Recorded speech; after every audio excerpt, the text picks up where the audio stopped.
Hi everybody, welcome back to Mando Lessons. In this lesson, I'm going to talk a little bit about some of the basics behind setting up an instrument, a mandolin, so that it plays and sounds its best. There's a lot of little parts that are kind of important on the mandolin to make it sound and play its best. So I'll just go through a few of these things. If you're looking for more musical lessons, as well as some more of the technical kind of stuff I'll be talking about today, check out mandolessons.com. There's a bunch of lessons over there that'll get you playing in no time, or teach you some new tunes or some new bluegrass techniques. You name it, it's probably over there. If it's not, let me know. And if it's not copyrighted, I'll make a video of it eventually. I got a long list, but I'm always happy to add to it. There's a couple ways to donate over at mandolessons.com. But for now, I'm just going to talk about the setup of an instrument.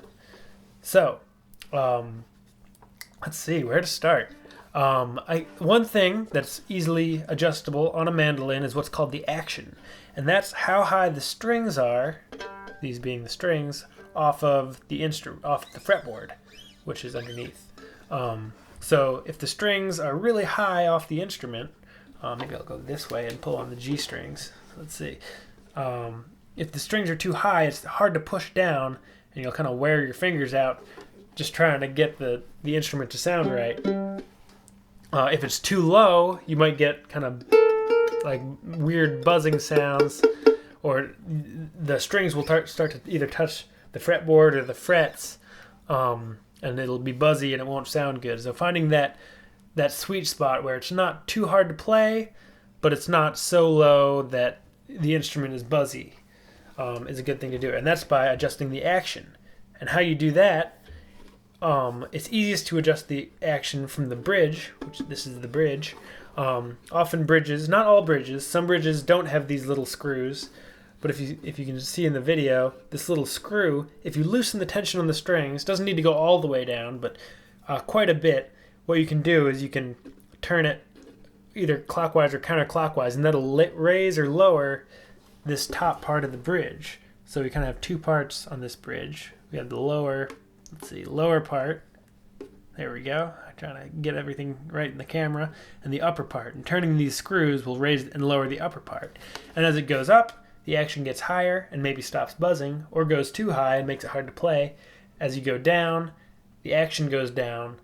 The ease of playing goes up until you start getting buzzes. So finding that sweet spot is really important. And if you're not having any problems, that probably means that the action on your instrument is in a comfortable place, and you don't need to do anything about it.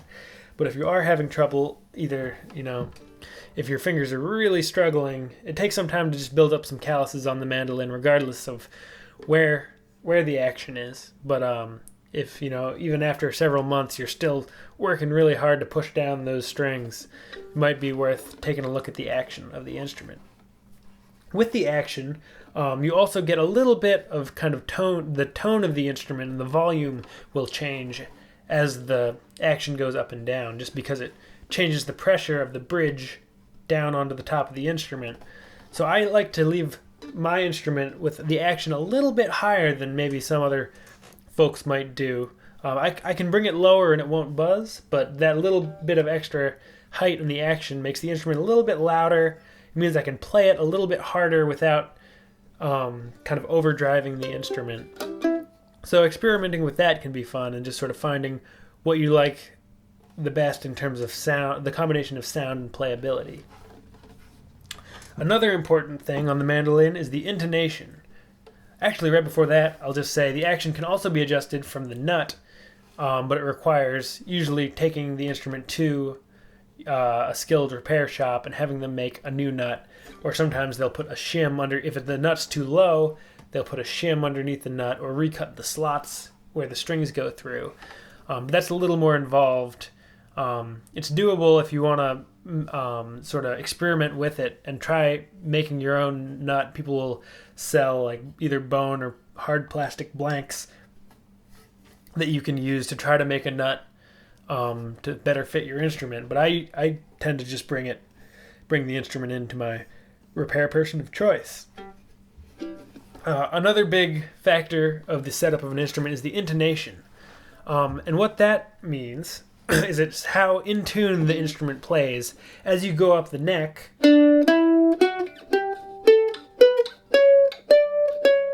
you want it to sound very in tune all the way through. And if you're going up the neck and it sounds like this, and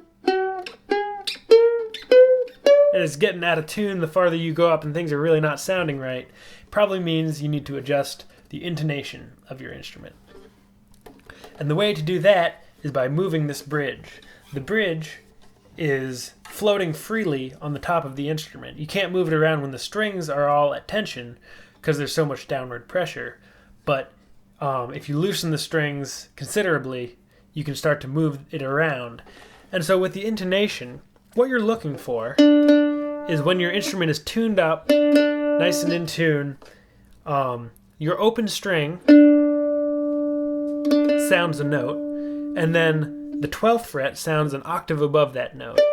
So in this case, I'm on the D string. I play the 12th fret. It sounds like a D, and it sounds in tune with that open. And what you want to do is with that open D string, you can also do what's called a harmonic, which is just lightly laying your finger on top of the string, as light as you can, and you get this nice ringing sound. And that's called a harmonic. And what you want is you want that harmonic to sound the same as the fretted 12th fret. And you can use a tuner. You can take a clip-on tuner or sit a tuner in front of you, or get an app on your phone that'll tune your instrument or help you tune your instrument. Not quite there yet. And get these two notes to be the same. So if you play your harmonic will always be in tune with your open string. And then the fretted note will change depending on your intonation. So if you fret your note and go ba, and then play the note and get, you fret it and get that nice high note, and then play that note, and it comes out low, that means you need to take your bridge and move it really slightly, and move slowly. You can always move it more towards the headstock of the instrument. So if your harmonic is in tune, which it always will be, and your fretted note, you hear that difference. Or I can make it. I'm sort of cheating by tuning one of my strings differently, but there's that in tune harmonic, and then the fretted note sounds low. You want to move the bridge towards the headstock slowly, tune back up and see if it's better, and then you get in a good place. If your harmonic is in tune, again, harmonic is always in tune as long as your open strings are in tune, and then you play your notes and they come out high, that means your bridge is too far towards the headstock and you need to bring it back this way towards the tailpiece. On most instruments, a good sort of starting place is, and you want the bridge to be fairly flat. Sometimes it'll be tipped, sometimes your G string harmonic and note will sound good, and your E string harmonic and notes will sound off. You also can play with sort of the angle that your bridge is. It's going to be mostly straight. And for the most part, the bridge is going to be fairly well centered on the instrument this direction, and it's also going to be fairly close to the inside. If your instrument has F holes, it's going to be fairly close to kind of right on the widest part of that kind of cross in the F. So playing around with that, these instruments are generally very sturdy, and as long as you work slowly and with care, you can get your instrument sounding in tune with great intonation this direction.